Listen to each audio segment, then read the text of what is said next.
So this development is the key of all our pillars of the United Nations Charter: peace and security, development, human rights. I think among these three pillars, key is development. Of course, they are all interconnected. I am proud to serve as a Secretary General, even though we have to work much more. I'm conscious of that. Yeah. Thank you.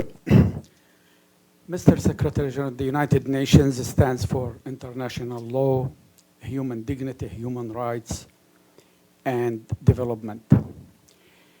And my question is about one state of the whole 193 that stands above the law. The United Nations tell that state, do not build settlement. They don't listen, and they build settlement. The United Nations tell that state, do not build the separation wall. They don't listen, they continue building the separation wall.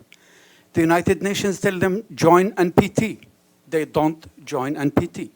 The United Nations tell them, you cannot have hold 6,000 prisoners and detainees. They don't listen. The United Nations condemn when they... If I could ask you to find a question mark, please, with respect. No, Thank you. why that state stands out above the law? What can you do to tell that state to abide by the law, by international law? Thank you. The fundamental principle is that all the member states of the United Nations, they have obligation to abide by all the resolutions and the decisions made by the member states. And there is no country above or below. That is a fundamental principle, like human rights. Every human being is equal. All the member states are equal. We have seen some countries who have been late or who have not been implementing or abiding by the resolution. The Security Council has been acting on this, trying to take some punitive measures through the imposition of sanctions and thus some other issues. But as you said, I agree with your point that there are some countries who have not been faithfully implementing all this resolution. That is why it's important that we help all these Israelis and all Palestinians so that they can sit down together. Again, on the margins of this General Assembly, we are going to have a Quartet Principals meeting together with some key Arab countries, and we are going to discuss this matter very seriously, very seriously. Yeah. Apostolis, Cyprus News Agency. Mr. Secretary General, do you expect during your tenure to see the Cyprus issue solved? If you could give us an update on the negotiations, and when do you expect to get more personally involved? I'm encouraged that the two leaders are meeting and negotiating on a detailed manner. Since the formal resumption of negotiation on May 15 this year, we have witnessed both Greek Cypriots and Turkish Cypriots approaching the talks with a positive, constructive, and problem-solving spirit. This has helped to generate fresh and important momentum, as well as a significant progress in the talks. I have been greatly encouraged by the two leaders' commitment, recently reaffirmed on Monday, September 14, this week, to continue to work tirelessly in order to reach a comprehensive settlement as soon as possible. In this regard, I also welcome their agreement to intensify their work and to increase the frequency of their meetings. My special envoy, Mr. Aide, is staying in the region, and he's closely coordinating with the two leaders. And I'm also looking forward to meeting the leaders during the time of General Assembly and discuss further. And I will add my political support. Olga? Thank you.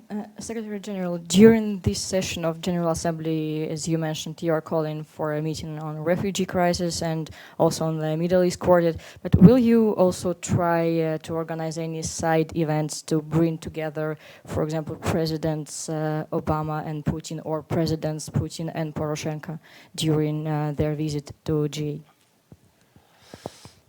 First of all, I have seen the report that President Obama and President Putin, they may have their bilateral meeting. I myself will have bilateral meetings with President Obama and President Putin and President Poroshenko, and I have at least more than 100 bilateral meetings scheduled now. This is a real timing and venue and forum where world leaders, whatever the differences they may have, sit down together to discuss and resolve all the pending issues through dialogue, inclusive dialogue. On Ukrainian situation, United Nations has been involved, even though we have not been directly involved in the Minsk Normandy type meeting. We have been providing humanitarian assistance, and we have been deploying human rights teams, and I have been continuously discussing this matter with President Poroshenko and President Putin, and I will continue my own efforts. Margaret? Secretary General, following up to Edie's question about the UN at 70, you're nearing the end of your term. Could you tell us a little about how your legacy will fit into the 70-year history of the UN? Where do you see your legacy being so far? Because we know you still have time, but so far. I hope I will be able to answer your question this time next year. It's too early. Too early for me. It's member states who will assess my legacy and my contributions to the United Nations, but I still have a lot of things to do. Wait until next year. Mr. Thank Abadi? you. Thank you, Stefan. Thank you, Mr. Secretary General, for this press conference. My question is about the reforms at the United Nations. Each one of your predecessors has proceeded to reform the UN, you yourself included. And yet, there are people who think that these reforms are not leading to deep changes, in other words, to innovation in the United Nations. The Charter, in its Article 109, provides for ways of reforming or amending the Charter through General Conference. Do you think the time has come to reform the Charter? When it comes to reform, we have two issues, two broad issues. One is institutional reform and change management. Institutional reforms are largely in the hands of the member states. Recently, with this 70th anniversary of the United Nations, we have been hearing a lot of voices from member states that we should really accelerate these institutional reforms, including Security Council. In fact, ECOSOC has made good reforms already.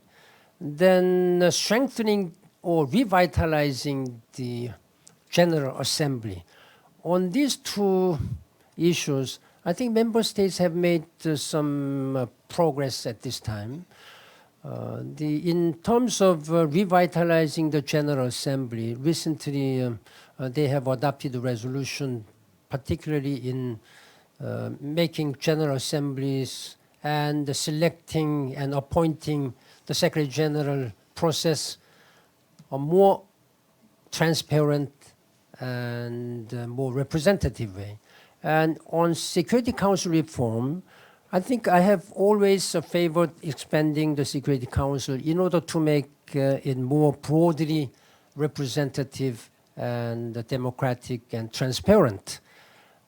The world has changed, and considering such a huge, dramatic changes in international community, a Security Council should also be able to adapt to this changing situation. I have taken note the General Assembly have adopted the resolution based on the recommendation of a facilitator on this. I think this is kind of a process, even though it has been taking long and very slow process, is I think the right direction, When it comes to change management, you will see, again, on the occasion of 70th anniversary, we are now going to launch the Umoja as of November 1st. That will be a phenomenal, again, the transformation when it comes to our working, in a system-wide working. And mobility has already been adopted, agreed by supported by the General Assembly, and it will be put into practice from next year.